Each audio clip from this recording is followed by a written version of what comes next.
તો કેમ છો વિદ્યાર્થી મિત્રો, મજામાં? આજના વિડીયોમાં હું તમને લોકોને પાસા આધારિત પ્રશ્નો કેવી રીતે સોલ્વ કરવા તેમની સમજ આપીશ. લાસ્ટ વિડીયોમાં મેં તમને લોકોને એક સૂત્ર શીખવાડ્યું હતું કે કોઈ પણ પદાર્થની જેટલી બાજુ હોય એની ઘાત તમારે રાખવાની ઉછાળવાની સંખ્યા. અહીંયા પાસો છે તો એની બાજુ કેટલી હશે? 6. એક વખત ઉછાળીશ તો મને શક્ય પરિણામ કેટલા મળશે? 6.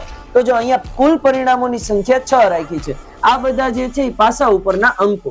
હવે પાસાને ઉછાળવું અને અવિભાજ્ય અંક આવે તેની સંભાવના શોધવાનું કીધું હોય તો અવિભાજ્ય અંક એટલે એવો કે જેમના ભાગ ન પડી શકતા હોય. તો અવિભાજ્ય અંક કયા કયા છે? 2, 3 અને 5. તમે કહેશો એક, તો એક તટસ્થમાં આવે છે, અવિભાજ્ય નથી અને વિભાજ્ય નથી. તો શક્ય પરિણામ કેટલા મળ્યા મને? 3 મળ્યા. 3 ભાગ્યા કરીશ 6, જે આપણું પહેલું સૂત્ર હતું કે સાનુકૂળ પરિણામ એને ભાગ્યા કુલ પરિણામ. તો 3 ભાગ્યા 6 કરીશ. હવે જો એનું વધારે અતિ સંક્ષિપ્ત રૂપ આપું તો 1/2 આવશે.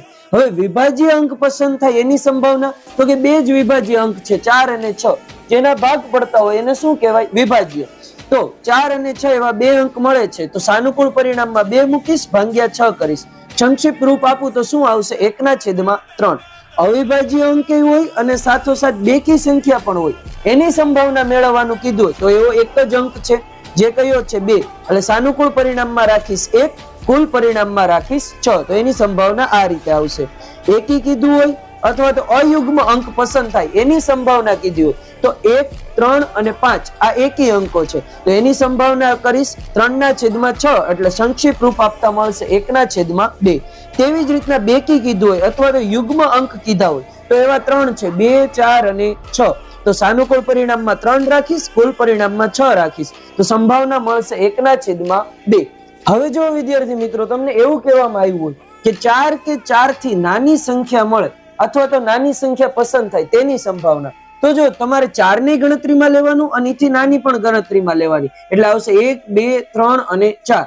તો સાનુકૂળ પરિણામ કેટલા મળ્યા? 4 છેદમાં કુલ પરિણામ કેટલા? 6. હવે જો સંભાવનામાં બને એટલું અતિ સંક્ષિપ્ત રૂપ આપવાની ટ્રાય કરવાની. તો અહીંયા 2/3 એમ કીધું હોય 4 અને 6 ની વચ્ચેની સંખ્યા મળે એટલે તમારે 4 ને ગણતરીમાં લેવાના નથી, 6 ને ગણતરીમાં લેવાના નથી, માત્ર વચ્ચેની સંખ્યા. તો એવી તો એક જ આવે 5 એટલે એની સંભાવના મળશે 1/6.